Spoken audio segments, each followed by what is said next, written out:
లేకుంటే రాబోయే భవిష్యత్తులో మా ఆటో పరిస్థితులు రోడ్ మీద పడతాయి సార్. అప్పుల బాగా భరించలేక ఆటో కార్మికుడు ఆత్మహత్యకు వస్తుంది సార్. మాయందు దయదలిచి మీరు ఏదైనా ఆటోలకు సాయం చేయాలి కోరుతున్నాం సార్. మాకు జీవనోపాధి కల్పించాలి సార్. మాకు చాలా ఘోరమైన పరిస్థితి సార్. మాకు ఏంటంటే సార్ ఫ్రీ అనగానే లేడీస్ మొత్తం బస్సులు ఎక్కుతారు సార్. మా ఆటోలో ఎవరు ఎక్కుతలేరు సార్. మాకు 300 రూపాయలు కూడా వస్తలేదు సార్. 300 రూపాయలు తీసుకుంటే సార్ మా ఇంట్లో ఏం పొద్దుగల పోయినా ఇప్పుడు వస్తున్నాం అంటారు. ఏం వస్తలేదు సార్. పిల్లలు ఎట్లా బతకాలి? సీఎం గారికి దయచేసి మాకు జీవనోపాధి కల్పించాలని కోరుతున్నాం సార్. 12,000 రూపాయలు ఇస్తున్నారు సార్ ఏడాదికి. అవి నెలకు 1000 రూపాయలు. ఈ సమస్యకి పరిష్కారం ఏమైనా చెప్పారా ఇప్పుడు గవర్నమెంట్ నుంచి? నాకు చెప్పలేదు సార్. మాకు ఇంకా హామీ ఏమి ఇవ్వలేదు సార్. మీడియా మిత్రులకు అందరికీ నమస్కరిస్తున్నాం సార్. మా మ్యాటర్ మొత్తం ఛానల్లో వ్యాపించాలని కోరుతున్నాం సార్. దయదలిచి ముఖ్యమంత్రి గారికి నమస్కరిస్తున్నాం సార్. లోపల ఇచ్చినాం సార్. Sir పరిష్కరిస్తామంటారు sir. అధికారులు తీసుకున్నారు. వినతి పత్రం రేవంత్ అన్న లేడు. వినతి పత్రం అది రేవంత్ అన్న లేడు. సార్కు ఇచ్చినాం. మేము చెప్తాం సార్ అని చెప్పారు సార్. మాకు ఏది లేదు సార్. జీవనోపాధి కల్పించాలని రేవంత్ అని కోరుతున్నాం సార్. మరి మాకు 1000 రూపాయలు వచ్చేది సార్. కనీసం మాకు 300 రూపాయలు వస్తలేవు సార్. మా పిల్లలు ఎట్లా బతకాలి? మేము ఎట్లా బతకాలి? మరి సార్ మా ఇల్లు కిరాయి ఉంటే సార్ మరి రెంట్ ఎట్లా కట్టాలి? మరి మా ఫైనాన్స్ ఎట్లా కట్టాలి? మా స్కూల్ పిల్లల ఫీజు ఎట్లా కట్టాలి? మాకు ఏది లేదు సార్. నిజంగా చెప్తున్నాం. మాకు ఏది లేదు సార్. మా యందు దయచేసి రేవంత్ అన్నకు నమస్కరిస్తున్నాం సార్. ఇది బతకలేము సార్. మేము దయచేసి చెప్తున్నాం సార్. రేవంత్ అన్న మీడియా మిత్రులు అందరూ నమస్కరిస్తున్నాం సార్. మీ ఆట రేవంత్ అన్నకు చెప్పాలి సార్. మీరు అందరూ మాకు చాలా ఘోరమైన పరిస్థితి సార్. మాకు sir Medak district sir media మిత్రులు అందరూ Medak district Ramayampet mandal Ramayampet village town division మాకు 3000 ఆటోలు ఉంటాయి సార్. ఏం గిరాకులేదు సార్. రోడ్ మీద పడే పరిస్థితి సార్. మాకు నిజాంపేట మండల్ మెదక్ జిల్లా నిజాంపేట మండల్ మళ్ళీ డబుల్ బెడ్రూమ్ కూడా వచ్చినా కూడా అధికారులు వాళ్ళే తిన్నారు సార్. మాకు ఏమీ రాలేదు సార్. మాకు ఇవ్వకుండా సార్. లేని వాళ్ళకి ఇవ్వమంటే మాకు దౌర్జన్యం చేశారు సార్ వాళ్ళు. ఇప్పుడు రేవంత్ అన్న వచ్చింది కాబట్టి మాకు న్యాయం చేయాలని కోరుతున్నాం సార్. మరి మా ఆటో పరిస్థితులు ఘోరంగా ఉన్నాయి సార్. మాకు సాయం చేయాలంటున్నాం సార్. ఇప్పుడు అధికారుల దగ్గర నుంచి స్పందన ఎట్లా వచ్చింది? వాళ్ళు బాగానే రిసీవ్ చేసుకున్నారు, బాగా మాట్లాడుతున్నారు మీతో? చెప్పండి సార్. ఇప్పుడు అధికారులు మీతో ఏం బాగానే మాట్లాడుతున్నారా? బాగా సార్. వినతి పత్రం ఇచ్చినాం సార్. లోపల రాగానే మీ సమస్య సార్ లేరు వచ్చినాక చెప్తామని చెప్పారు సార్. లోపల అధికారులకు రవాణా శాఖ వాళ్ళకి ఇచ్చినాం సార్. సార్ మాకు జీవనోపాధి సార్. మాకు రోజుకు 1000-1200 వచ్చేటి సార్. 300 రూపాయలు వస్తున్నాయి. 300 ఫీజు ఎట్లా కట్టాలి? మా డీజిల్ కు సగం పోతున్నాయి. అలా రెంట్ ఎట్లా కట్టాలి? ఫైనాన్స్ ఎట్లా కట్టాలి? మా స్కూల్ పిల్లలకు ఎట్లా చదివించాలి సార్? మా యందు దయదలిచి రేవంత్ అన్నకు ఉపాధి కల్పించాలని కోరుతున్నాం సార్. మీ దయ సార్. మీరు రోడ్ మీద పట్టే పరిస్థితి సార్. మెదక్ జిల్లా రామాయంపేట మండల్ రాంపేట విలేజ్. మనకు మెదక్ జిల్లా నిజాంపేట మండల్ నందిగామ విలేజ్ సార్. ప్రతి ఒక్క విలేజ్ నుంచి వచ్చినాం సార్. మా యందు దయదలిచి రేవంత్ అన్న మీకు దయచేసి చెప్తున్నాం సార్. మీ దయ సార్ మా మీద కన్నుంది సార్. లేకుండా మా పరిస్థితులు చాలా ఘోరంగా ఉంటాయి సార్. ఈ స్కీమ్ ఏమైనా విత్డ్రా చేసుకోమని మీరు ఏమైనా డిమాండ్ చేస్తున్నారు? అవును సార్. సార్ ఫ్రీ బస్సు అనేది మాకు రద్దు చేయాలంటున్నాం సార్. ఫ్రీ బస్సు పెట్టడం వలన మా ఆటో కార్మికులకు చాలా అవస్థ అవుతుంది సార్. పథకాలు ప్రతి ఒక్కరి ఇంట్లో అందింది, ప్రతి ఒక్కరు లబ్ధి పొందింది అంటే కేవలం ఇది ఒకటే అని చెప్పుకోవచ్చు కదా. అంటే ఇండైరెక్ట్ గా చూసినా కూడా రెగ్యులర్ గా జర్నీ చేసే వాళ్ళకి అంటే 1 మంత్ లో ఏదో ఒక ఊరికైతే 100 రూపాయలు బెనిఫిట్ పొందినా కూడా ఇది ఒకటే ప్రభుత్వ పథకం అని చెప్పి చాలా మంది మీరు రిటర్న్ తీసుకోమంటే ఎట్లా సార్? రిటర్న్ చేస్తున్నాం మరి సార్. మేము చాలా కొన్ని 3-4 వేల మంది ఉన్నాం మేడం. 3-4 వేల మంది ఉంటే మాకు లేడీస్ ఫ్రీ అనగానే లేడీస్ మొత్తం ఫ్రీ బస్సులు ఎక్కుతారు. జెంట్స్ ఎవరు ఎక్కలేరు. మాకు 300 రూపాయలు కూడా వస్తలేవు. 1500 డైలీ చేసుకుని ఉంటాం సార్. మాకు ఏం పరిస్థితి ఘోరం మరి సార్. ఓలు ఎక్కలేదు సార్.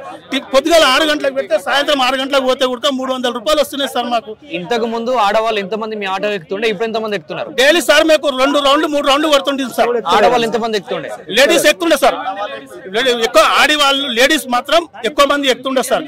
ట్రిప్ 8 మంది 9 మంది ఎక్కుతుండే. ఇప్పుడు బస్సులో ఉచితం అనగానే ఫ్రీ లేడీస్ ఎక్కుతారు, 2 జెంట్స్ ఎక్కుతారు. ఆటో ఉంటే కూడా ఆపుతలేరు సార్. మొత్తం లేడీస్ బస్సు ఉంది, ఫ్రీ బస్సు ఉంది, అండబోతుంది సార్. మా జీవనోపాధి కోల్పోయినాం సార్. మాకు రేవంత్ అన్నకు నమస్కరించి చెప్తున్నాం, మాకు ఏదైనా సాయం చేయాలి రేవంత్ అన్న. మీ దయా రేవంత్ అన్న మాకు కాపాడండి, లేకుంటే మా బతుకులు మా పిల్లల బతుకులు రోడ్డు పాలవుతుంది. మాకు మీ మీడియా మిత్రులు అందరికి చెప్తున్నా సార్, రేవంత్ అన్నకు చెప్పండి మీ దయచేసి. సాయం అంటే ఏ విధమైన సాయం చేస్తే మీ అందరికి బెనిఫిట్ అవుతుందని మీరు అనుకుంటున్నారండి? నెలకు జీవనోపాధి పింఛన్ లాగా ఏదైనా ఇవ్వాలని కోరుకుంటున్నాం సార్ మా ఆటో కార్మికులు.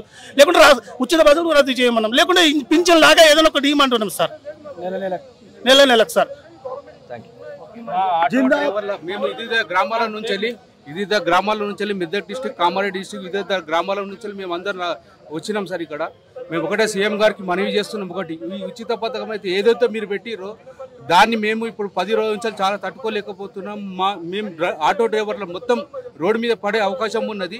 ఇన్ని రోజులు ఏదో రోజు నెలకు 10,000 రూపాయలు సంపాదించి 10-15,000 సంపాదించి మా పిల్లలు మా కుటుంబాన్ని పోషించుకుంటున్నాము. మా పిల్లల చదువులు చదువుకొని కిరాయిలు ఆటో ఫైనాన్స్ కట్టుకుంటూ ఏదో 20 ఏళ్ళ నుంచి జీవనోపాధి ఆటో మీద గడుపుకుంటూ వస్తున్నాము.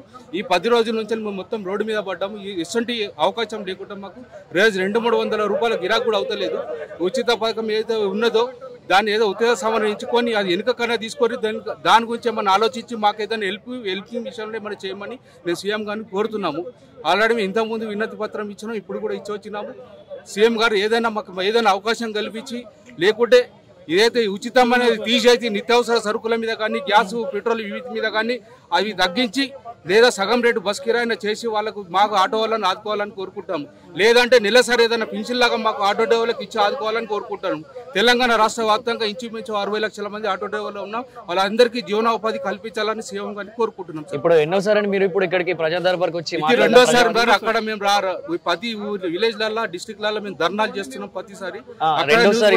మొదటిసారి కలిసినప్పుడు ఏమైనా రెస్పాన్స్ ఇక్కడ నుంచి వచ్చింది? మేము పరిష్కరిస్తామని చెప్తున్నారు. ఇప్పుడు ఇంకా టైం అడుగుతున్నారు. అది త్వరలోనే చేస్తామని అంటున్నారు సార్. యా సీఎం మేము ఒకటే రిక్వెస్ట్ చేస్తున్నాం, మాకు ఏదైనా ఉపాధి కల్పించాలని కోరుతున్నాం. ఈ విధంగానే అయితే మాత్రం ఆటో డ్రైవర్ల పరిస్థితి ఘోరంగా అయిపోతుంది. ఆ చావుల బతుకులకు కూడా ఆత్మహత్యలకు కూడా కారణము సీఎం రేవంత్ గారు అవుతారు. కాబట్టి మా ఆటో సమస్యను పరిష్కరించాలని కోరుతున్నాం సార్. 60 సంవత్సరాల పైబడి ఉన్న వాళ్ళకి పెట్టండి, లేకుంటే కుంటి వాళ్ళకు హ్యాండిక్యాప్ ఉన్న వాళ్ళకు ఫ్రీ టికెట్ పెట్టండి సార్. లేకుంటే 10 రూపాయలు తగ్గించండి, మొత్తం ఫ్రీ పాస్ అనే వాళ్ళకు స్టూడెంట్ కానీ హ్యాండిక్యాప్ వాళ్ళకి కానీ 60 సంవత్సరాల పైబడి వాళ్ళు ఉన్న వాళ్ళకి కానీ వాళ్ళకి ఫ్రీ పెట్టిన నడుస్తుండే సార్. మొత్తానికి ఫ్రీ అనే వరకు మా కుటుంబాలు మొత్తం రోడ్డు మీద పడ్డాయి సార్. ఆటోలలో ఓలు ఎక్కలేరు సార్. ఇది మాకు కావాల్సింది. మాకు లేకుండా జీవనోపాధి పింఛన్ లాగా ఏదైనా ఇవ్వాలి సార్. 20 సంవత్సరాల నుంచి నడిపిస్తున్నా సార్ నా ఆటో. 20 సంవత్సరాల నుంచి నడిపిస్తున్నా సార్. నా బాధ వాళ్ళకి చెప్పాలి. నా బాధ సార్, మా తమ్ముడు లేరు చనిపోయాడు, మా నాన్న లేరు చనిపోయాడు, నా పిల్లలను సాగుకుంటున్నా సార్. నా బాధ వాళ్ళకి చెప్పాలి సార్. ఆటో నడిపకుండా ఆత్మహత్య చేసుకోవాలన్నా నాకు ఏదైనా సాయం చేయాలి మీరు. లేకుంటే నాకు ఘోరం పరిస్థితి 90 పిల్లలు బాధ్యత పెట్టి సార్. చిన్న పిల్లలు నాకు ఏం పెట్టి సాగాలి? ఆటో నడుస్తూనే నేను ఇంట్లోకి తీసుకుపోవాలి సార్. ఆటో నడుస్తూ ఇంట్లోకి తీసుకుపోవాలి. నా పరిస్థితి వాళ్ళకి చెప్పాలి. మాకు పింఛన్ లాగా నన్ను ఇవ్వండి, లేకుంటే హ్యాండిక్యాప్ ఉన్న వాళ్ళకు చిన్కుట్టి వాళ్ళకన్నా పింఛన్ వాళ్ళకు ఫ్రీ పెట్టండి. కానీ లేకుంటే సార్కు 10 రూపాయలు తగ్గించండి. మొత్తం ఫ్రీ అనే వరకు లేడీస్ మొత్తం బస్సులు ఎక్కుతారు, వాళ్ళు ఎక్కుతలేరు సార్. తక్కువ తీసుకుపోతే ఇట్లా అంటారు. ఏం గడవాలి, ఏం చేస్తాం, మన పిల్లలు ఎట్లా పోషిస్తాం, ఎట్లా బతకాలంటారు సార్. మా మ్యాటర్ ఎవరో చెప్పాలి సార్. రేవంత్ అన్నకి చెప్తామని ఇచ్చినాం సార్. రేవంత్ అన్న లేడు. రేవంత్ అన్న మీరు దయచేసి మా ఆటో కార్మికులకు న్యాయంగా చేయాలని, సమస్యలు తొందరగా పరిష్కరించాలని కోరుతున్నాం. రేవంత్ అన్న మీ దయ సార్. ఉచిత బస్సులు తీసేయాలి, మాకు ఏదైనా ఉపాధి కల్పించాలని కోరుతున్నాం. మీరు రేవంత్ అన్న నెలసారి ఏదైనా పింఛన్ లాగా ఇవ్వాలని కోరుతున్నాం. రేవంత్ అన్న మా యందు దయదలిచి మీరు ఏదో ఒక తొందరగా సజెషన్ తీసుకోవాలని కోరుతున్నాం. రేవంత్ అన్న మీకు దండం. రేవంత్ అన్న